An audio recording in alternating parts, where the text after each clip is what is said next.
He was driven by his hunger to learn, to constantly top himself, to be the best. He was the consummate student. He studied the greats and became greater. He raised the bar and then broke the bar. His talent and creativity thrust him and entertainment into another stratosphere. The Motown family mourns the death of our friend and brother, Michael Jackson, who was like a son to me. Our deep condolences go out to all his family,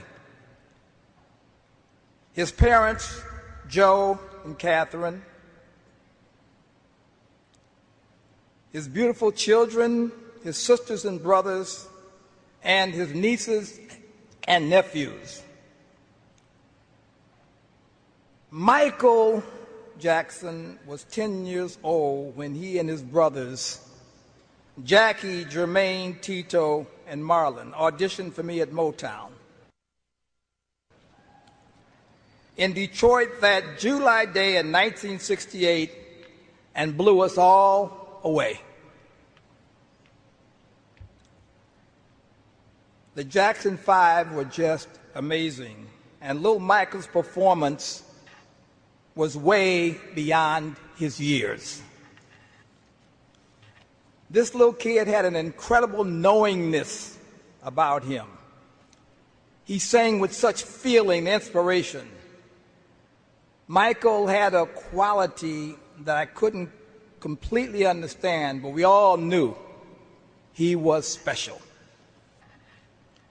Aside from singing and dancing like James Brown and Jackie Wilson, he sung a Smokey Robinson song called "Who's Loving You?"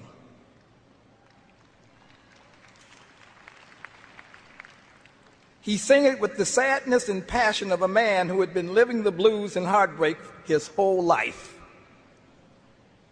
And as great as Smokey sang it, I thought Michael was better. You know. I went to Smokey and I said, "Hey man, I think he got you on that one." Smokey said, "Me too."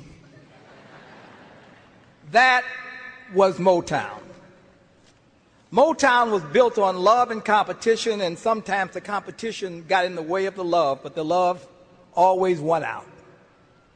We competed on everything. In California, we had a baseball game every week, the Jacksons versus the Gordys. Unfortunately for us, Tito and Jackie were big home run hitters. They would knock the ball out of the park. But then, so was my son, Barry. And I'm not going to tell you who won most of the games, but I will tell you that the Gordys cried a lot. And even though little Michael was the catcher for the Jacksons and missed a lot of balls, we still cried a lot. But we swam and we joked and we played games. And when Michael performed his songs, you could feel the happiness in his soul, because that's what he loved to do. Michael inspired me so much that for days I walked around humming a bright little happy tune with him in mind. Oh, baby, da da dee da da, da da da da da.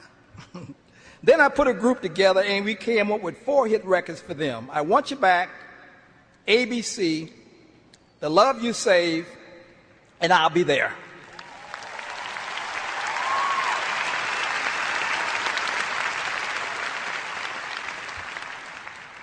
The Jackson 5 was the only group in history to have their first 4 records go to #1.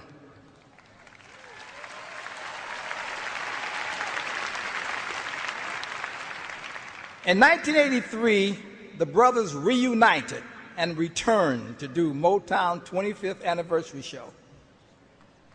After a high-powered, dazzling medley of their songs, Michael took the stage alone and made pop history. From the first beat of Billie Jean and the toss of that hat, I was mesmerized. But when he did his iconic moonwalk, I was shocked. It was magic.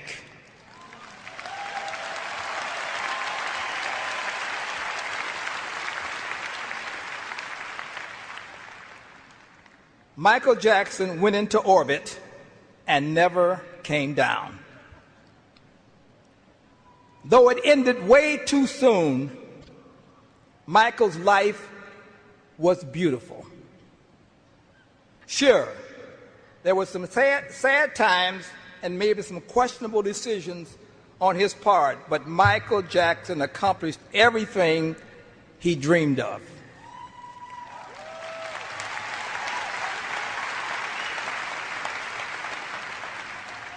At 10 years old,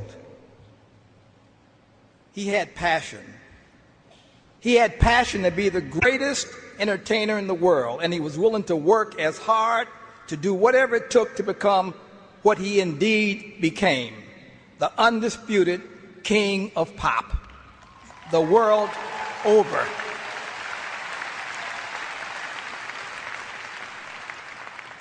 What kid wouldn't give his right arm to fulfill his wildest childhood dreams? Michael loved it all, every moment on stage, every moment in rehearsal. Michael loved creating what had never been done before. He loved everything and everybody, especially his fans.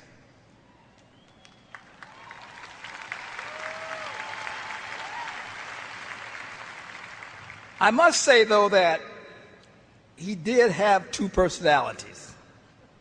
Off stage, he was shy, soft-spoken, and childlike.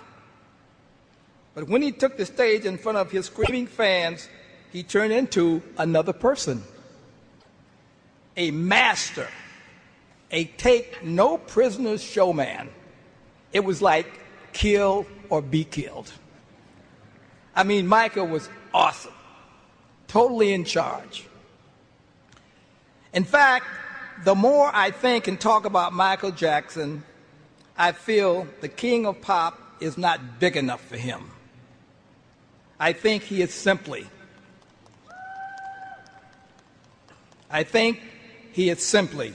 the greatest entertainer that ever lived.